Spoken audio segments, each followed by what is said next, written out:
आओ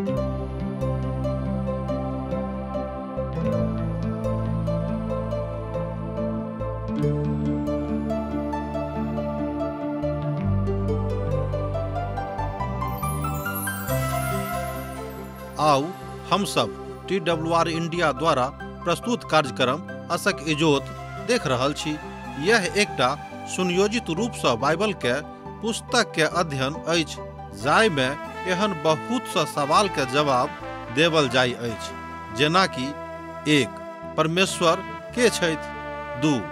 कि परमेश्वर सचमुच में हमरा सब के परवाह रखै छथि?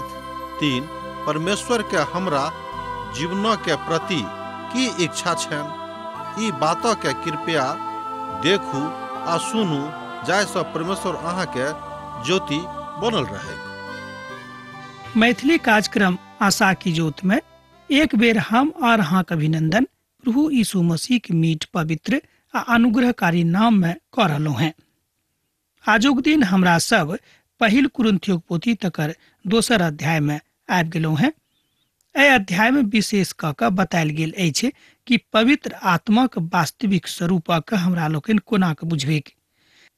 हे भाई सब, जहन हम परमेश्वरक भेदक सुनबैत छी तऽ अहाँक लग अयलहुँ हैं, तहन वचन और ज्ञानक उत्तमता के साथ नहि आबि रहलहुँ हैं। एहिठाम साधु पौल एहि बातक बता रहल छथि कि मनुष्य जाति में एहन केओ नहि छथि जे परमेश्वरक ज्ञान के उत्तमता के स्वयं में बखान कऽ सके, जाबे धरि हुनका अंदर में पवित्र आत्मा के प्रवेश नहि भऽ जेतैक। सबसँ पहिने हम अहाँके ध्यान एहि बातक दिस लऽ अनबाक इच्छा राखै छी जे साधु पौल दर्शनवादी प्रक्रिया के एहिठाम सुसमाचार में प्रचार नहि करैत छथि, आ नहि ओ एहि बातक ऊपर विश्वास करैत छथि कि कोनो दर्शनवादी वृत्तांतक सुसमाचारक साथ जोड़ल जाय, जाहिसँ मनुष्य जाति सहानुभूति बस प्रभु यीशु मसीह में आबि जाय। एहिठाम साधु पौल बड़ स्पष्टता के साथ बाजि रहल छथि कि परमेश्वरक ज्ञानक उत्तमता साथ नहि आबि रहलहुँ हैं, मुदा हम परमेश्वरक ओहि ज्ञानक लऽ कऽ आबि रहल छी जे हुनकासँ हमरा भेटल अछि। एहि तरह के विचार जहन हमरा लोकनि देखैत छी साधु पौलक के मुखार वृंद सँ निकलैत छनि, तऽ ई एहि बातक स्पष्टीकरण करैत अछि कि साधु पौल ओतेक पैघ विद्वान भेलाक बादो स्वयं के परमेश्वरक एकटा निरीह सेवकक रूप में लोकक सन्मुख में प्रयुक्त करैत छथि। तहन कि हमरा सभक कियाक लाज लागैत अछि? हमरा सब में से एहन बहुत लोग छथि जे एहि बात से हुनका बड़ लाज होइत छनि कि हम कियाक प्रभुक सुसमाचारक लऽ कऽ लोगक लग जायब, कियाक तऽ लोग हमरा कहत कि अहाँ तऽ अतेक पैघ पद पर आसीन छी, अतेक पढ़ल लिखल लोग छी, अहाँके की आर दोसर कोनो काज नहि भेटल?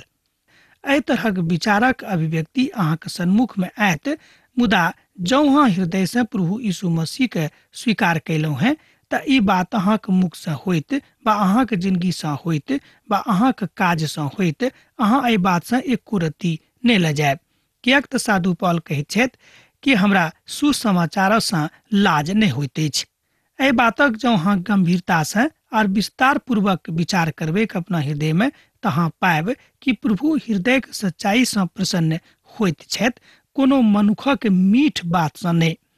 एहिठाम ई बात जे थिक, ई प्रभुक विधि थिक, एहि विधिक द्वारा हमरा लोकनि प्रभु यीशु मसीह के अपन हृदय में आनि सकलहुँ हैं।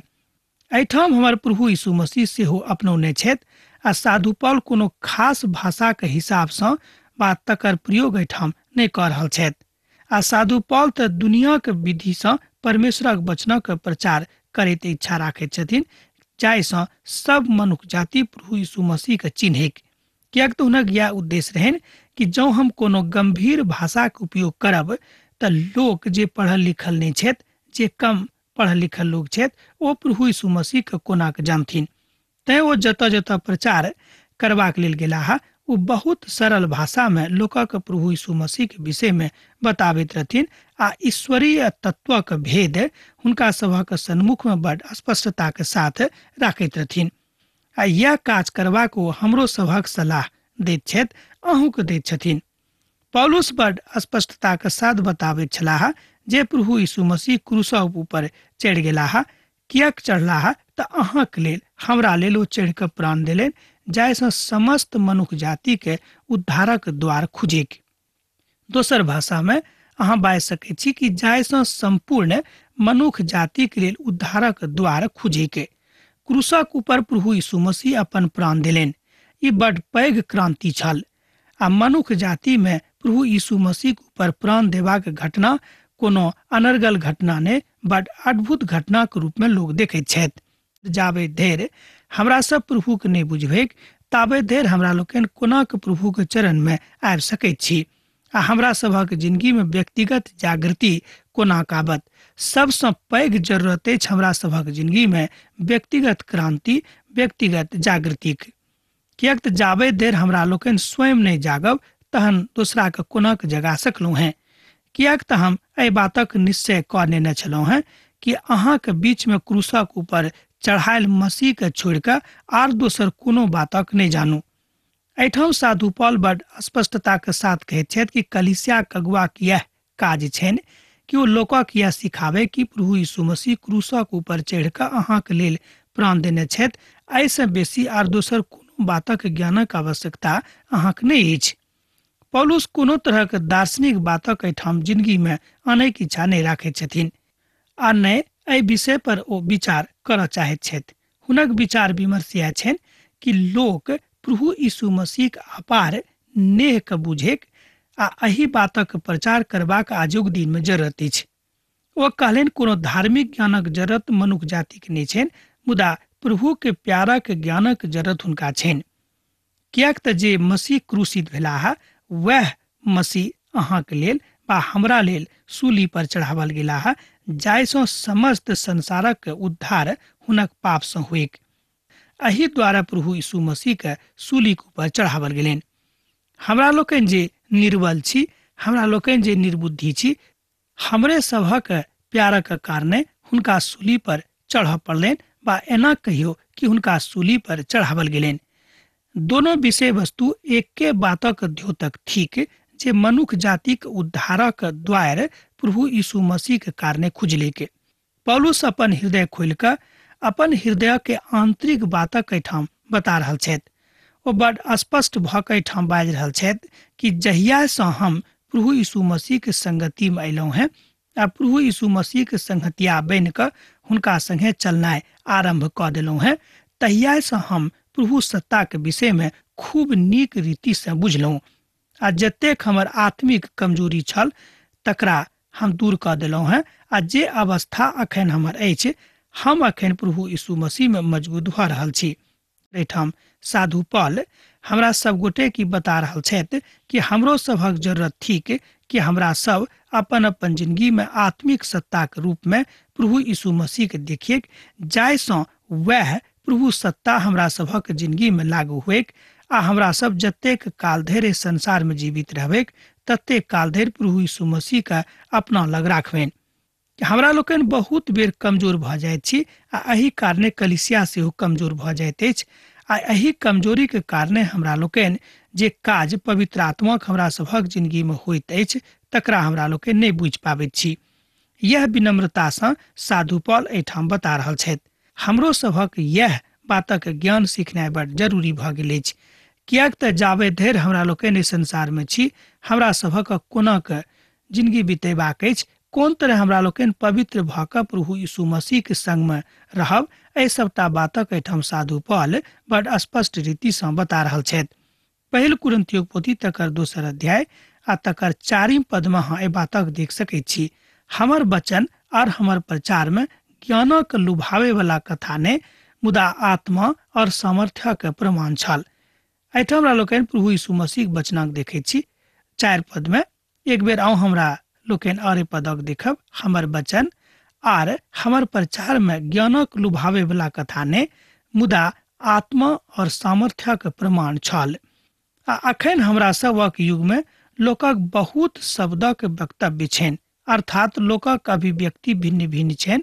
बहुत तरहक प्रचारक अपन अपन लोभावे वाला भाषा में प्रचार करैत छथि आ हुनक सूत्रधार प्रभु यीशु मसीह नहीं छनि, मुदा ई सोच के प्रचार करैत छथि कि हम नीक नीक शब्दक के प्रयोग करब तहने लोक हमरा दिस आकर्षित होइते। हम ई नहि कहैत छी कि अहाँ एहि तरह काज नहि करू, मुदा सबसँ पैघ एहि बातक ऊपर ध्यान दियौक कि प्रभु यीशु मसीह अहाँक संगमे छथि कि नहि। जँ प्रभु यीशु मसीहक सामर्थ्य आ पवित्र आत्माक उपस्थिति अहाँक जिंदगीमे नहि अछि तऽ अहाँ एहि बातक अपन शक्तिसँ कहियो नहि कऽ सकलहुँ हैं। हमर श्रोता मित्र, हमरा लोकनि जानैत छी कि बान्हि कऽ भक्ति अहाँ केकरो नहि करा सकैत छी। ई बात हमरा लोकनि गामो पर सुनैत रहैत छी कि अमुक आदमी के देखियो कि हुनक माय बाप हुनका बान्हि कऽ भक्ति करा रहल छनि। हमरा सब बड आगाँ बढ़ि गेलहुँ हैं। हमरा सब एहि बातक जानैत छी कि मात्र प्रवचनक कारणे आ भड़कीला भाषण देलासँ केओ प्रभु यीशु मसीह में नहीं आबि सकैत छथि जाबे धरि पवित्र आत्मा हुनका जिंदगी में काज नहीं करतेन। हम अहाँ से कॉल जोड़ के प्रार्थना करैत छी कि हमरा लोकनि दुनू गोटे मिलकर जे परमेश्वरक वचनक अध्ययन कर रहलहुँ हैं, एहि बातक सीखी कि हमरा सब अपन अपन मनक उचित राखब, पवित्र राखब आ प्रभुक सन्मुख में राखब, जाहिसँ जतेक बातक हमरा लोकनि सुनैत छी ओहिमे प्रभु यीशु मसीहक उपस्थिति विद्यमान रहेक। यह बात साधु पौल एहिठाम बड़ सामर्थ्यक साथ बता रहल छथि, जाहि कारणे अहाँक विश्वास मनुखक ज्ञानक ऊपर ने मुदा परमेश्वरक सामर्थ्यक ऊपर निर्भर रहेक। एहिठाम 5म पद में साधु पौल बता रहल छथि कि जाहि कारणे अहाँक विश्वास मनुखक ज्ञान पर ने मुदा परमेश्वरक सामर्थ्यक ऊपर निर्भर रहेक। दोसर शब्द में, जँ अहाँ अपन मनुखक बुद्धि लगाकर एक आदमी के ऊपर विजय प्राप्त करबाक इच्छा राखब तऽ ई कहियो अहाँ बुते नहीं होइते, कियाक तऽ मनुखक काज ई कहियो नहीं थिक कि अहाँ केकरो ऊपर जबरदस्ती कोनो बात धऽ सकैत छी। ऐसे यह हैत कि अहाँके बीच में झगड़ा झंझट भऽ जायत, मुदा विनम्रता के साथ विनीत भाव से अहाँ प्रार्थना कऽ सकैत छी कि हमर भाई हमर बहिन प्रभु यीशु मसीह अहाँके सोर पारि रहल छथि, अहाँ हुनके ऊपर निर्भर करियौक आ अपना जिंदगी के डोर हुनके हाथ में दऽ दियौन। यह काज जँ अहाँ कऽ सकैत छी तहने नीक होइत बा तहने अहाँ बुद्धियार कहायब, कियाक तऽ निर्भरता जाबे धरि अहाँ नहीं सिखबै प्रभु यीशु मसीह के ऊपर ताबे धरि अहाँ ई काज अपन जिंदगी से कहियो कोनो परिस्थिति में नहीं कऽ सकलहुँ हैं। खाली प्रवचन बेसी देला से किछु नहीं हैत। बहुत साधु संत एहि तरहक बातक प्रयोग करैत छै तऽ हम हुनक शिकायत नहीं करैत छियनि, मुदा सबसे पहिने तऽ जरूरत अछि कि प्रभु अहाँक संगे छथि कि नहीं, पहिने स्वयं अहाँ अपना ऊपर एहि बातक विचार कऽ के देखियो, तहन अहाँ दूसरा के मध्य में जइयौ। यह बात एठाम साधु पौल अपन ज्ञानक माध्यम से हमरा सब गोटे के बता रहल छथि, जे बात प्रभु सत्ताक भेदक विषय में सेहो हमरा सभक सिखाबैत अछि। आत्माक द्वारा ज्ञानक अर्जन। एठाम साधु पौल कहैत छथि कि जे केओ आत्माक द्वारा ज्ञानक अर्जन करैत छथि ओ संसारिक नाशक बात से बचल रहैत छथि। पहिल कुरिन्थियों पोथी तकर 2 अध्याय आ तकर 6 पद में अहाँ एहि बातक देख सकैत छी। एहि पदक एना हमरा लोकनि देख सकैत छी कि सिद्ध लोक में हम ज्ञानक बातक सुनैत छी, मुदा ई ज्ञान एहि संसारक और एहि संसारक नाश हुआ वाला शासकक नहीं थिक। पौलुस एहिठाम एकटा बातक बड़ स्पष्टता के साथ सिखा दैत छथि जे हमरा लोकनि संसारिक रीति सँ वा संसारिक विधि सँ वा संसारिक प्रक्रिया सँ मनुखक तऽ प्रसन्न कऽ सकलहुँ हैं, मुदा प्रभु के कहियो प्रसन्न नहीं कऽ सकलहुँ हैं। हम परमेश्वरक ओ गुप्त ज्ञानक भेदक रीति पर बता रहल छी, जकरा परमेश्वर सृष्टि के आरंभे में हमर महिमा के कारणे अर्थात प्रभु यीशु मसीह के महिमा के कारणे मनुख जाति के बीच में ठहरौने छथि। जे ज्ञान लुकायल ज्ञान रहेक अर्थात पिता परमेश्वरक लग रहन, ओहि ज्ञानक प्रभु यीशु मसीह के माध्यम से पिता परमेश्वर मनुख जाति के बीच में आनि के खोलि देलखिन, जाहिसँ मनुख जाति एहि बातक सीखेक कि हमरा सब कोना के उद्धार पायब आ कोना के अपना जिंदगी में शांति के अनुभूति करब। एहिठाम पुनः गुप्त ज्ञान शब्दक प्रयोग कयल गेल छैक आ एहि शब्दक कोनो खास शब्द एहन नहीं देबल गेल अछि जकर हमरा लोकनि विश्लेषण कऽ सकलहुँ हैं। साधु पौल एहिठाम कहैत छथि कि परमेश्वरक ज्ञानक विषय में केओ अपन शब्द सँ अर्थात मनुख जातिक लग एहन कोनो गुप्त शब्द लुकायल नहीं थिक, कोनो भाषा में नहीं थिक, जाहिसँ हमरा लोकनि परमेश्वरक महिमा के बड़ विस्तार पूर्वक बता सकी। मुदा जतेक ज्ञान प्रभु हमरा देने छथि, हम कोशिश कऽ रहलहुँ हैं कि अहाँ सब ओहि बातक सीखियुक। अर्थात जे समस्त काजक कऽ सकैत छथि तकरे परमेश्वरक गुप्त ज्ञान सँ जोड़ल जा सकैत अछि। पवित्र पोथी में जँ अहाँ एहि शाब्दिक प्रयोगक जे कयल गेल अछि तकर जँ अहाँ अर्थक देखबै तऽ अहाँ पायब कि जाय अर्थक एहिठाम समझावल गेल अछि वा समझावल जा सकै छै ओ काज आजुक दिन हमरा लोकनि कऽ सकलहुँ हैं। कतऽ तऽ अपन भाई बंधु के बीच में, अपन समाजक बीच में, अपन परिवारक बीच में, अपन कलिसिया के बीच में। मुदा हमरा लोकनि एहि शब्दक प्रयोग नहीं करैत छी। आ जे परमेश्वरक ज्ञान गुप्त थिक आ जाय बातक एहिठाम पवित्र पोथी बाइबिल में बतावल गेल अछि वा खोलल गेल अछि तकरा हमरा लोकनि नहीं देखैत छी। मत्तीक रचल सुसमाचार तकर 13 अध्याय आ तकर 11 पद में एहि बातक बतायल गेल अछि कि जे बात स्वर्गिक छल वा अर्थात स्वर्गक ज्ञान जे पिता परमेश्वर लुका के राखने रहत मनुख जाति के लेल, प्रभु यीशु मसीह के द्वारा तकरा प्रकट कऽ देलनि। एहिठाम कुरिन्थियोक पोथी में साधु पौल परमेश्वरक ज्ञानक के गुप्त ज्ञानक संज्ञा दऽ रहल छथि। कारण छल कि परमेश्वरक ज्ञान बड़ काल के बाद प्रकट मनुख जाति के बीच में प्रभु यीशु मसीह के कारणे भेल रहनि। प्रभु यीशु मसीह ओ कारण छलाह जाय कारणे हमरा सब परमेश्वर के गुप्त ज्ञानक विषय में सीख सकलहुं हैं आ मनुख जाति के लेल जे द्वार बहुत काल से बंद रहे से खुज गेलिक। गुप्त ज्ञान जे परमेश्वरक दिस से मनुख जाति के देवल गेल रहन तकरा प्रभु यीशु मसीह आबि कऽ खोलि देलखिन। हमरा लोकनि एहिठाम देखै छी कि ग्रीक शब्द में एहि बातक बतायल गेल अछि तकरा हमरा लोकनि दर्शन कहै छी। हमरा लोकनि दर्शनक अर्थक कहियो कहियो विचित्र रीति सँ देखैत छी, अर्थात तकरा हमरा लोकनि सपनाक बात बुझैत छी। जँ हम मनोविज्ञानक विद्यार्थी थिकहुँ हैं वा जँ अहाँक लग मनोविज्ञानक किछु ज्ञान अछि वा जँ हम मनोविज्ञानक किताबक पढ़लहुँ हैं तऽ अहाँ एहि बातक बुझि सकलहुँ हैं कि कतेक अंतर होइत अछि दर्शन में आर सपना में। दर्शन मनुख जातिक एहि दुआरे भेटैत अछि कि परमेश्वर हुनका सँ प्रसन्न छथि वा परमेश्वरक आज्ञा दर्शनक द्वारा हुनका जिंदगी में आबैत छनि। दूटा बात एहिठाम होइत अछि। मुदा सपना जे थिक एहिमे हमर ओहि इच्छा के पूर्ति होइत अछि जे हम जागृत अवस्था में सोचैत छी। तहन जे सपना भेल ओ काल्पनिक बात भऽ गेल आ दर्शन जे भेल ओ वास्तविक बात भऽ गेल। अब तऽ स्पष्ट भऽ गेल होइत। एहि तरह हमरा लोकनि देखैत छी कि प्रभु यीशु मसीह के आगमनक बाद मनुख जाति के मध्य में परमेश्वरक ओहि ज्ञानक खोलि देवल गेलै, कियाक तऽ प्रभु यीशु मसीह के पिता परमेश्वर एहि द्वारा एहि संसार में पठौने रहत जाहिसँ मनुख जाति के उद्धार भेटनि आ सर्वशक्तिमान परमेश्वरक संगे हुनक संगति बनल रहनि। साधु पौल एहिठाम एहि शब्दक प्रयोग कऽ कऽ एहि तरह परिलक्षित कऽ रहल छथि कि हमरा लोकनि बुझी कि प्रभु यीशु मसीह हमरा सब गोटे सँ प्रेम करैत छथि आ जे केओ हुनका डौढ़ी पजेथिन ओ कहियो हुनका ओहिठाम से नहीं भगौथिन। तहन अहाँ बुझि सकैत छी कि शब्द भेद जे हमरा लोकनि एहिठाम देख रहल छी ई शाब्दिक भेदक बात ने, मुदा ई परमेश्वरक भेदक कथा थिक जाय बातक एहिठाम एक बेर आर साधु पौल खोलि रहल छथि।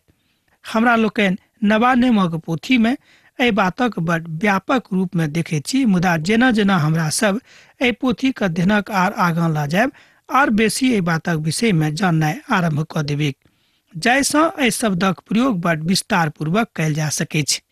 हमरा सब परमेश्वरक जानैत छी अर्थात जानि गेलहुँ हैं, कियाक तऽ हमरा सब पवित्र पोथीक अध्ययन में लागल छी आ पिता परमेश्वरक महिमा के एहिठाम देखैत छी। यह भेदक बातक एहिठाम प्रकट कयल गेल अछि, अर्थात ई दर्शनक बात भेल। तहन अहाँ बाजि सकलहुँ हैं कि एहिके बादो बहुत लोक एहि संसार में एहन छथि कि परमेश्वर के गुप्त ज्ञानक जे पवित्र पोथी बाइबिल में संग्रहित कऽ कऽ राखल गेल अछि तकरा सिखबाक इच्छा नहीं राखैत छथिन। परमेश्वरक महिमाक ओ बुझे के कोनो प्रयास नहीं करैत छथि, अर्थात यह बात परमेश्वरक ज्ञानक छनि। प्रभु यीशु मसीह के क्रूसक हमरा सब बाजलहुँ हैं, अर्थात प्रभु यीशु मसीह के क्रूसक दिस हमरा सब बढ़ब तहने हमरा सब परमेश्वर कोई गुप्त ज्ञानक सीख सकैत छी। जहन हमरा सब दर्शन में बातक सीखैत छी तऽ एहि बातक हमरा लोकनि जागृत अवस्था में सेहो सीख सकलहुँ हैं, कियाक कि प्रभु यीशु मसीह वचन थिक, ई कोनो मनुखक वचन नहीं थिक बा हम अहाँ से बातक नहीं बाजि रहलहुँ हैं। पवित्र पोथी एहि बातक बड़ उदाहरण दऽ कऽ बताबैत अछि कि प्रभु यीशु मसीह के ज्ञानक एहि तरह हमरा लोकनि सीखैत छी। हुनका एहि संसारक कोनो शासकक कहियो नहीं जानलखिन। जँ ओ जानता हा तऽ ओ जानतैयो प्रभुक कहियो क्रूसक ऊपर नहीं चढ़लथिक। एहि तरह हमरा लोकनि देखैत छी कि संसारक लोक प्रभु यीशु मसीह के नहीं बुझलखिन आ नहीं कहियो संसारक शासक गण हुनका कोनो आदर देलखिन। जँ ओ हुनक गुप्त ज्ञानक बुझ जैतियैक तो कहियो हुनका क्रूसक ऊपर नहीं चढ़ौतियैक। एहि तरह स्पष्ट एहिठाम साधु पौल 8 पद में कह दैत छथिन। एहि पद में एहि वचनक स्पष्ट कह दैत छथि कि संसारक शासक कहियो प्रभुक दिस नहीं आबि सकैत छथि, कियाक तऽ राजसत्ता से हुनका ततेक मोह भऽ जाइत छनि कि ई ब्याह मोहक तोड़नाइ बड़ मुश्किल काज भऽ जाइत अछि। एहि तरहक ब्याह मोह जँ अहूँ के राजसत्ता से भऽ गेल अछि तऽ हम अहाँ से कोल जड़ के प्रार्थना करब कि ई बात अहाँ अपना जिंदगी से हटा दियौक।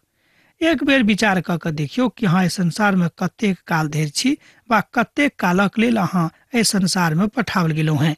तहने अहाँ परमेश्वर कोई गुप्त ज्ञानक सीख सकैत छी, कियाक तऽ एहि बातक सत्यापन एहिठाम 2 अध्याय के 8 पद में भऽ रहल अछि कि संसारक शासक कहियो प्रभु यीशु मसीह के नहीं बुझलखिन। हम अहाँ से इएह बाजब कि जेना प्रभु यीशु मसीह अहाँ के सिखाबैत छथि ओही तरह हमरा लोकनि जँ सीखी तऽ खूब नीक रहेक। आ एहिठाम कुरिन्थियोक नामक अपन पत्री में साधु पौल बाजि रहल छथि जे परमेश्वरक भेद थिकाहा, अर्थात परमेश्वर एकटा भेद थिक, तकरा हमरा लोकनि हुनक ज्ञान से सीख सकैत छी, अर्थात पवित्र पोथीक अध्ययन से सीख सकलहुँ हैं। आ जतऽ प्रभुक लोक संगति करैत छथि हुनका संगे बैस कऽ हमरा लोकनि एहि बातक सीख सकैत छी। अहाँके लग पास में जँ केओ परमेश्वरक दास रहैत छथि तऽ अहाँ हुनका संग में संगति कऽ कऽ एहि बातक और बढ़ा सकैत छी, अर्थात एहि ज्ञानक अहाँ और आगाँ लऽ जा सकैत छी। यह परमेश्वरक वचन थिक। हमरा लोकनि देखैत छी कि जतेक भेदक बात आ जतेक ज्ञानक बात प्रभु यीशु मसीह हमरा सबके सिखा रहल छथि ओ सबटा बात गुप्त ज्ञानक दिस इशारा कऽ रहल अछि। प्रभु यीशु मसीह के छोड़ि कऽ आर दोसर केओ एहि संसारक एहन नहीं छथि जे हमरा सब गोटे के रुचिकर रीति से बा एना कहियो कि सरलता के साथ स्वर्गक दिस लऽ जा सकैत। मुदा प्रभु यीशु मसीह मात्र एकटा एहन बाट छथि जाहि बाट दऽ कऽ हमरा लोकनि स्वर्गक दिस जा सकलहुँ हैं बा परम शांति में प्रवेश पाबि सकलहुँ हैं। अर्थात परमेश्वरक ज्ञानक भेद अहाँ तऽ बड़ आसानी के साथ सीख रहल छी, मुदा जतेक पहिने दास सब छलाह हुनका एहि बातक सीखबाक लेल बहुत मेहनत करऽ पड़लनि, कियाक तऽ ओहि काल में पवित्र पोथी एक ठाम संग्रहित नहीं छलैक। हमरा लोकनि अतेक नीक युग में छी कि परमेश्वरक पोथी के एक ही ठाम संग्रहित होइत देखैत छी आ अपन भाषा में सेहो एहि बातक सीखै में सफल भऽ जाइत छी। मुदा ओहि काल में ई बात ओतेक आसान नहीं छलैक। हम अहाँ से बाजि रहल छी कि जँ अहाँ प्रभु यीशु मसीह के अपन उद्धार कर्ता के रूप में ग्रहण करे के इच्छा राखैत छी तऽ अहाँ प्रभु से प्रार्थना करू आ हुनका अपन जिंदगी के समर्पित कऽ दियौक। यह बात साधु पौल एहिठाम कुरिन्थक कलीसिया के ओहि तरहक लोकक बाजि रहल छथि जे सब झगड़ा करे में बहुत व्यस्त छलाह आ हुनका बड़ रुचि लागैत रहनि। गामों पर हमरा लोकनि देखैत छी कि बहुत केओ एहन लोग छथि जिनका झगड़ा करे में बड़ मोन लागैत छनि।